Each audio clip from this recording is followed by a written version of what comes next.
Seul le précieux sang de notre Seigneur Jésus-Christ, le cœur immaculé de Marie. Poursuivons notre approche spirituelle par les deux ouvrages. Dans cette session, la formation à l'humilité du chanoine Beaudenon, puis poursuivra le catéchisme de la vie intérieure par Maître Lier. Nous en étions arrivés avec le Père Beaudenon à l'importance de la conviction dans l'humilité. L'importance de la conviction dans l'humilité. Il n'est pas si aisé de déterminer, même théoriquement, ce qui est orgueil et dignité personnelle. Le soin de sa réputation, le devoir de garder son rang ou de défendre ses idées justes, autorise un grand nombre d'actes que des esprits mal informés prendraient facilement pour de l'orgueil. Et que d'orgueil, à l'inverse, peut s'autoriser de ces délicates réserves. Mais si vous le considérez dans la pratique, le discernement devient plus difficile encore, en effet. Rien n'est séducteur comme ce vice. Il se dissimule et se transforme. Il grandit et s'étend d'une façon lente. Quand il a fait sa place, on le sent à peine. Et quand on l'entrevoit, on l'excuse. L'orgueil inspire peu d'horreur. Sa laideur et sa malice nous frappent moins que la laideur et la malice des autres vices. Ces dangers nous paraissent aussi moins redoutables, parce que chez les chrétiens, l'orgueil constitue rarement de lui-même un péché mortel, et parce qu'enfin, peu d'entre nous portent ce défaut à l'extrême. Et pourtant, sa pernicieuse influence est telle que les saints l'appellent le Père de tous les autres. Il est donc nécessaire d'établir en nous une conviction éclairée et qui nous impressionne, afin d'en concevoir une horreur qui nous en éloigne. Une conviction de ce genre n'est pas la vertu, mais elle la renferme à la manière des forces physiques condensées dans leurs éléments et prêtes à s'exercer. Aussi ne s'inquiète-t-elle pas, point, pour des considérations vagues, faibles ou exagérées. Essayons d'aller au fond des choses à travers les phrases de convention qui encombrent ce sujet. Toutefois, ne comptons pas trop sur la portée de nos vues, ni sur la sûreté de nos analyses. Dieu seul est le docteur de l'humilité. C'est aux petits qu'il la révèle. Révélasti ea parvulis. Quatrième point, l'importance de l'inclination dans l'humilité. L'orgueil, difficile à connaître, est encore plus difficile à dominer. Ses racines plongent au plus profond de notre nature. Sa vitalité est extrême. Il renaît quand on l'a cru mort. Il se nourrit de peu, et cependant il n'est jamais rassasié. Et pour le dominer, il faut établir en nous l'habitude de l'humilité. Il faut que cette inclination nous suive tous les jours de la vie pour combattre sans cesse l'inclination opposée, qui ne meurt pas. Comment s'acquiert et se développe cette tendance si contraire à la nature? Par l'exercice. Des actes, voilà le grand secret, voilà l'impérieux besoin. La vue, la conviction constituent l'avant-garde. Elles éclairent la marche, mais c'est l'armée qui remporte la victoire, l'armée des actes, et surtout des actes généreux. C'est elle qui s'établit dans la place et y fait régner l'humilité. C'est donc le combat. Il faudra se courber devant la volonté des autres, souvent peu raisonnable. Il faudra se faire doux envers celui qui nous aura méprisés. Il faudra dire à chaque humiliation « c'est bien ». La nature se révoltera. Mais dominée par une humilité résolue, elle emploiera sa force à se vaincre et mettra son bonheur à s'abaisser avec Jésus. Mihi absit gloriari nisi in croce Jesu Christi. En attendant ces occasions que nous réserve le cours de la vie, nous avons, pour nous y préparer, la ressource inépuisable des actes, soit intérieurs, soit extérieurs, que nous recommandons. Les actes intérieurs, désir, résolution, demande, acceptation, etc., peuvent être très nombreux, et rien ne s'oppose à ce qu'ils soient intenses. L'âme peut passer tout entière dans ses efforts, et c'est cet exercice que nous tâcherons de faire durant ces méditations.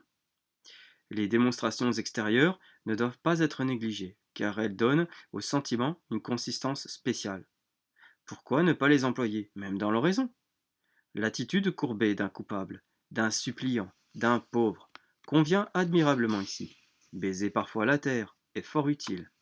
Grâce à tous ces moyens longuement employés, l'inclination n'est plus un simple assentiment d'intelligence à la vérité, une simple détermination de la volonté à la justice, Elle est cet assentiment et cette détermination passée en l'habitude, fixée au sein de nos puissances développées et affermies.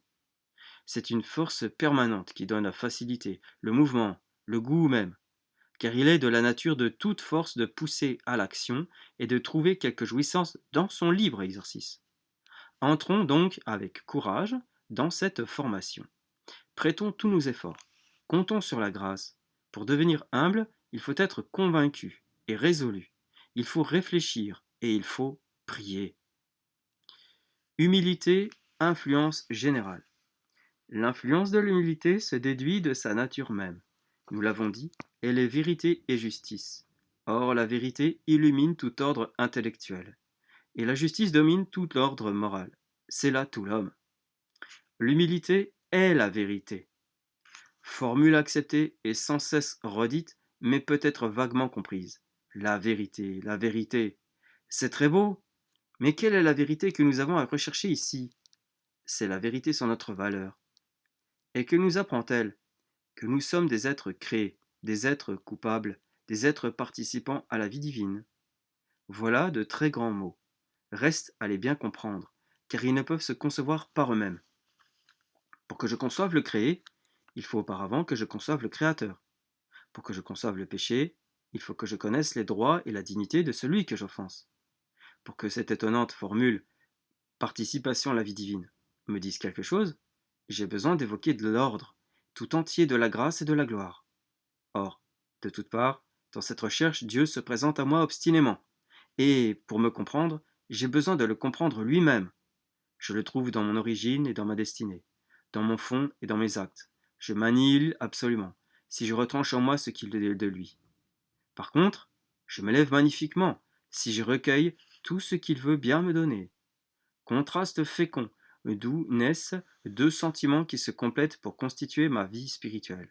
L'humilité quand je considère ce que je suis, l'adoration quand je contemple l'être par qui je suis. De ce double regard, je saisis tout entière la vérité. Je donne à chaque chose sa place et sa proportion. J'entre dans la plus belle lumière qui soit au monde, celle de l'infini éclairant le créé. L'humilité est la justice. En tant que vérité, l'humilité conduit au beau. En tant que justice, elle conduit au bien. En établissant la situation respective de Dieu et de l'homme, la vérité pose les fondements de la justice.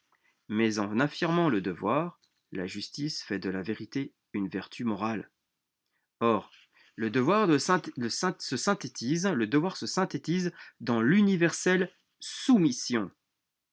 L'universelle soumission, c'est l'acceptation de toute la loi, la résignation de toutes les peines, la fidélité à toutes les inspirations. Par elle, Dieu passe en tous nos actes et les ramène à lui, réalisant ainsi toute justice. À lui, l'initiative du moteur nécessaire. À nous, l'obéissance de l'être personnel et libre, mais subordonné. Or, la divine charité, fille de la vérité et de la justice, darde ses chauds rayons sur cette humilité fidèle, et l'universelle soumission devient l'universel amour. Amour de reconnaissance pour le bienfaiteur suprême, amour de complaisance pour l'être adoré, amour de bienfaisance pour le Dieu intime qui veut recevoir quelque chose de nous, amour de zèle enfin pour l'œuvre de sa gloire parmi les hommes. On comprend ainsi comment la justice se confond avec la vertu totale et pourquoi les saints portent dans l'Écriture le nom de juste. L'humilité ouvre toute large la route vers le parfait. L'humilité transformatrice. Les deux tendances que l'humilité a charge de régler et de conduire, l'estime de soi et le désir de la gloire, ne peuvent-elles pas se proposer des ascensions plus hautes que leur but propre? Elles sont une force. Or, toute force contient en puissance du mouvement. L'homme s'empare des torrents et en tire les surprenantes merveilles de l'électricité. Emparons-nous donc de ce vif sentiment de l'estime personnelle et de ce désir non moins vif de l'estime des autres. Orientons leur activité vers un but supérieur. Présentons-leur de plus nobles objets à atteindre, de plus délicieuses approbations à conquérir. Cet essor sublime les éloignera plus encore de tout orgueil. Oh, l'admirable éducation à tenter! Toutes les vérités religieuses, tous les sentiments pieux, toutes les grâces d'en haut prêteront ensemble leur concours et cette œuvre qui couronnera l'humilité. Plus belle, cette vertu ravira le cœur de Dieu. Plus pénétrante, elle donnera au nôtre une paix divine, peut-être même des joies inconnues. Qu'apparaisse maintenant Jésus, homme Dieu, mon sauveur, mon ami, mon frère, ma vie. Qu'il me baigne de lumière par ses exemples, qu'il m'élève à lui par la puissance de ses attraits. Et me voilà vivant de sa vie de Dieu incarné, qui est essentiellement et dans tous ses actes une vie d'humilité. Espace sans bornes, ouvert à mes légitimes prétentions. Route aérienne qui demande des ailes de l'amour. Nous la parcourons avec la plus parfaite des créatures, avec Marie, transformée, elle surtout par Jésus, humble. Ô sainte clarté, ô chaudes affections, ô grâce pénétrante d'en haut, je vous désire et vous appelle. Envahissez mon âme qui s'ouvre à votre action. Je ne suis pas humble, et l'atmosphère du monde est saturée d'orgueil. Ô sainte humilité, peut-être jusqu'ici ne vous ai-je connu que de nom. Ô Marie, enseignez-moi l'humilité de Jésus. Elle contient, je le pressens, des douleurs cachées. Au fait que je les goûte, alors j'aimerais enfin l'humilité, je dis mieux l'humiliation. Voilà pour ce passage du chanoine Beaudenon. Passons maintenant à Maître Lier. De l'obligation qu'ont les chrétiens de mortifier en eux les inclinations d'Adam et de la chair et de crucifier le vieil homme.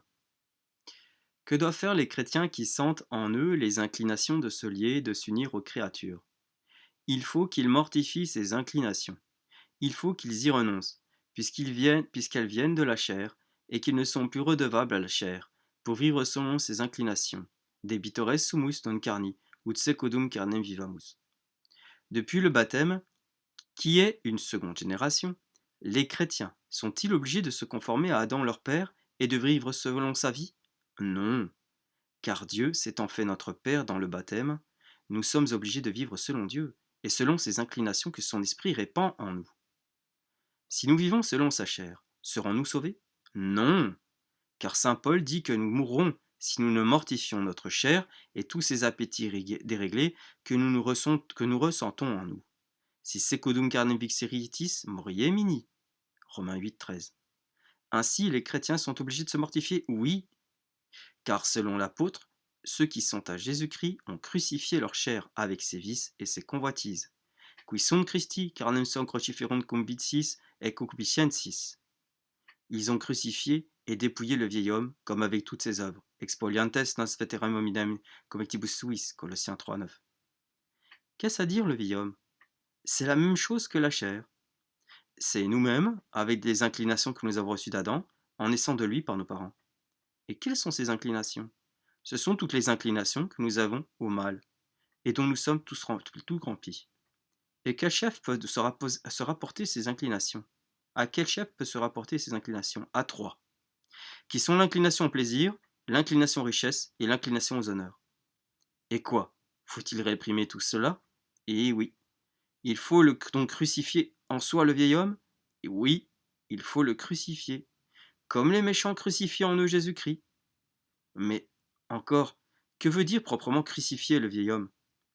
C'est lier, garrotter, étouffer intérieurement tous les désirs impurs et déréglés que nous sentons en notre chair. Que veut dire notre chair? C'est-à-dire toute la vieille créature en nous, tout l'homme, en tant qu'il n'est point régénéré, et qu'il est opposé au Saint-Esprit que nous recevons dans le baptême. Et quoi? Notre âme en nous et notre esprit sont-ils chers avant que nous soyons baptisés? Oui. Mais pourquoi appelez-vous notre âme chère? C'est parce que, étant répandue et noyée dans la chair, elle est rendue participante de toutes ses inclinations malignes, en sorte que si la grâce ne l'en sépare, elle devient une même chose avec elle, et ainsi elle est appelée chère. Est-ce pour cela que notre Seigneur dit qu'il faut haïr notre âme, qui non audit aduc et animam suam, etc. dans Luc 14, 26? Oui, car en tant que notre âme est une même chose avec la chair, et qu'elle l'anime et vivifie son impureté, sa corruption, elle est ennemie de Dieu et digne de toute haine. La chair, toute seule, pourrait-elle pécher? Non, puisque même elle ne peut vivre sans l'âme. L'âme, en même temps qu'elle anime la chair, cherche avec elle le mal et se rend participant de toute la corruption. Notre esprit est-il aussi nommé chair? Oui, quand il a des pensées conformes aux sentiments et aux mouvements de la chair. D'où vient que saint Paul dit que la prudence de la chair est une mort. Prudentia carnis mors est. Romains 8, 6. Qu'est-ce à dire la prudence de la chair? Ce sont les pensées et les desseins que nous formons dans notre chair pour parvenir aux fins de la chair, qui sont les voluptés, les honneurs et les richesses. La volonté est-elle appelée chair? Oui, quand elle adhère au mouvement de la chair. Comment appelle-t-on les mouvements de la chair? Saint Paul les appelle les désirs et les volontés de la chair. In desideris carnis nostrae, facientes voluntatem carnis. Éphésiens 11.3. Cette chair est donc bien préjudiciable à l'homme? Oui. C'est pourquoi il faut la haïr, la crucifier et la faire mourir. Est-ce pour cela que notre Seigneur a été crucifié, mis à mort, et qu'il a été même enseveli? Oui. Ça a été pour nous apprendre qu'il faut nous crucifier à nous-mêmes, en notre chair, et que, s'il n'a pas voulu épargner sa chair innocente, et qu'il avait seulement la ressemblance du péché, nous devons bien plus crucifier la nôtre, qui est véritablement pécheresse et toute remplie de malignité. Leçon 6. De la source de la grande malignité de la chair, à laquelle nous sommes obligés de renoncer. D'où vient la malignité de notre chair? Elle vient du démon, qui a insinué son venin dans l'âme de nos premiers parents. Ils la reçurent avec plaisir, et par là, ils infectèrent tellement leur nature que toute leur postérité s'en est ressentie. Expliquez-moi cela par un exemple. Il en est des enfants d'Adam comme des enfants d'un lépreux, dont la corruption est si grande que toute la masse de sa chair et toute sa substances sont corrompues, en sorte que tout ce qui naît de lui est corrompu. Tous ses enfants sont lépreux comme lui. En avez-vous encore un autre? Oui.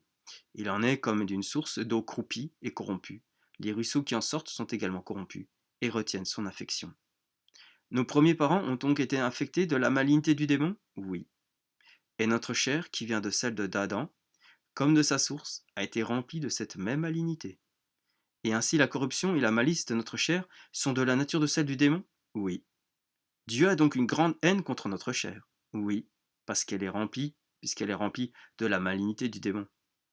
Mais quoi? La malice du démon est consommée dans l'enfer, et notre chair se sent-elle de ce malice consommé? De cette malice consommée? Oui.